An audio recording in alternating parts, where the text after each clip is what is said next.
在第12课，我们要学习吃药要吃多少次，什么时候吃。我们看看我们的生词：一片，二一片药，三好几次，四小时。So片 is a measure word for a tablet. I can say other things like 我说一片 苹果 or something like a slice of apple. But here we're using the context of a tablet of medicine, 一片药或者2片药、3片药，对不对？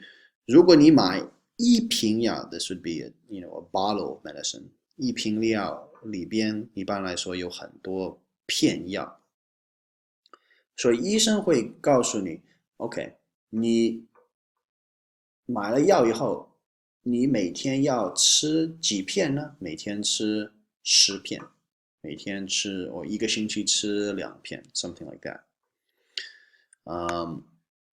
We can say you should take medicine every couple hours. We can use the word 小时. 小时 is pretty much identical to 钟头 that we learned in level 14. 小时跟钟头差不多。你每10个小时得吃一片药，你每10个钟头得吃一片药。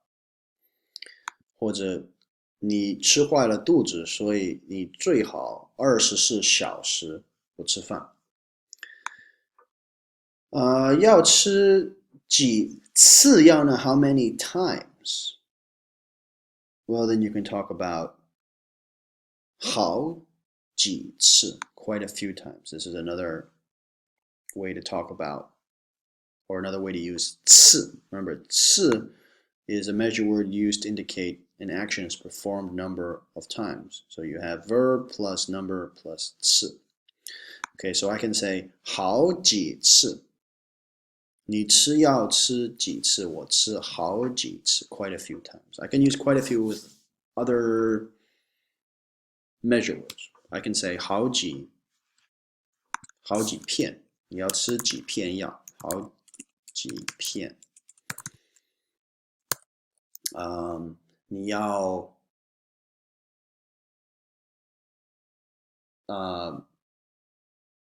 打球 打几个球 I don't know how many balls are you gonna hit? 我要打好几球。How many movies are you gonna watch? 我要看好几部电影，好几个电影。So that's 好几次。We can also talk or for example, let's look at our example sentence. 昨天晚上我吃了几口蛋糕，夜里肚子就疼起来了。Remember, 疼起来 means it started to hurt and it's still hurting because it's the action is just beginning, it's not over yet.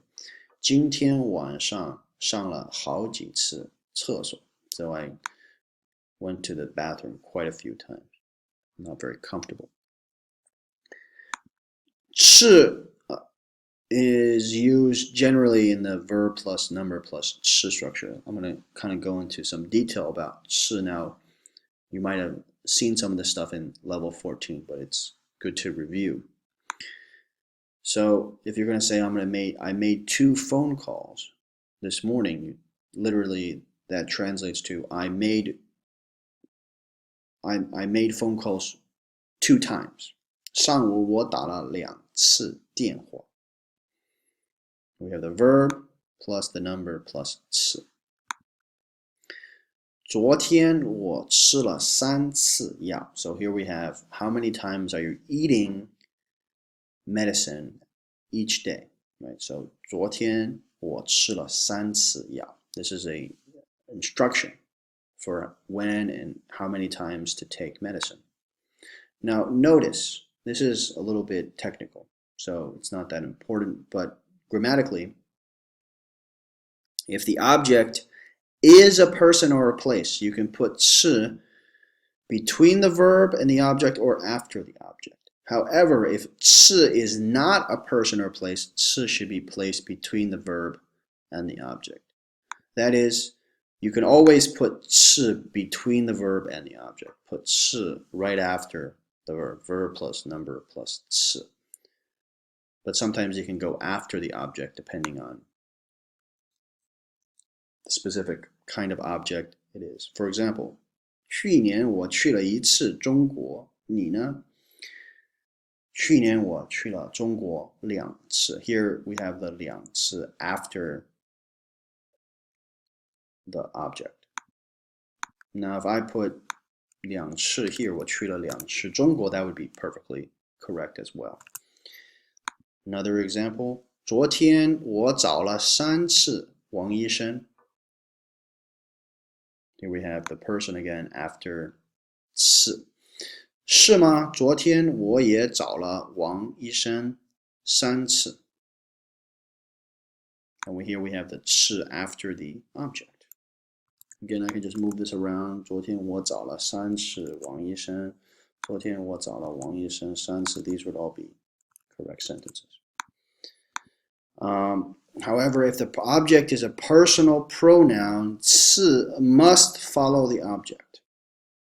For example, 我昨天找了他2次，他都不在. In this case, if I moved, because we use the personal pronoun 他 here as object, if I put 2次 here, 我昨天找了2次他, that's wrong. I can't say that. So it's a little bit of a tricky technical structure. Generally speaking, in this unit we're focusing, or in this lesson, we're focusing on when you're taking medicine. 所以你医生请告诉我，我每天得吃几次药? And I would say, 你得吃2次药. You're going to take it twice a day. Then I could ask, well, each time, how many tablets of medicine can I take? And I can say something like, 你一次吃3片. This is our topic comment sentence. So each time you take 3 tablets. 一次吃3片. Or 一天2次. 一次3片. Something like that. That's a pretty common way to phrase it, which works out to, if you do the math, 6片. 一天6片. Because you're eating it twice. 好，这就是我们今天的语言点，谢谢大家的收听。